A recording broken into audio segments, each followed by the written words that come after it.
میرا یہ سوال ہے، اگر کوئی شخص نماز کے آخر میں 2 مرتبہ اتحیات پڑھ لیتا ہے تو اس کے بارے میں کیا حکم ہے؟ اتحیات جو ہے یہ واجب ہے، اور قاعدہ اولا ہو یا قاعدہ اخیرہ، اس دونوں میں پڑھنا اس کا واجب ہے. ٹھیک ہے.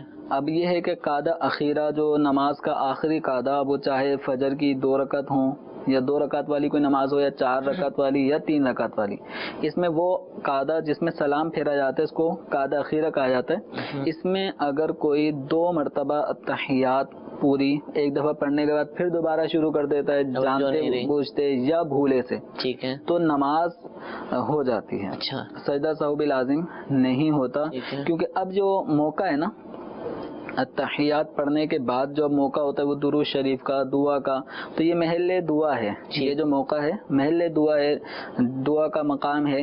تو اتحیات بھی فی نفسی ہی ایک قسم کی دعا اور ثنا ہے، تو اس میں کوئی حرج نہیں ہے. البتہ قاعدہ اولا جیسے 3 رکعت والی نماز ہے یا 4 رکعت والی نماز ہے، تو اس میں جو 2 رکعت پر ہم بیٹھ کر اتحیات پڑھتے ہیں، تو اتحیات کمپلیٹ ہونے کے بعد اب تیسری رکعت کے لیے بلا تاخیر اب کھڑا ہونا واجب ہوتا ہے. ٹھیک ہے. اب قاعدہ اولا میں اگر کسی نے اتحیات پڑھی، اس کے بعد دوبارہ وہ اتحیات بھولے سے یا جان بوجھ کر شروع کر دیتا ہے تو واجب ترک ہوگا.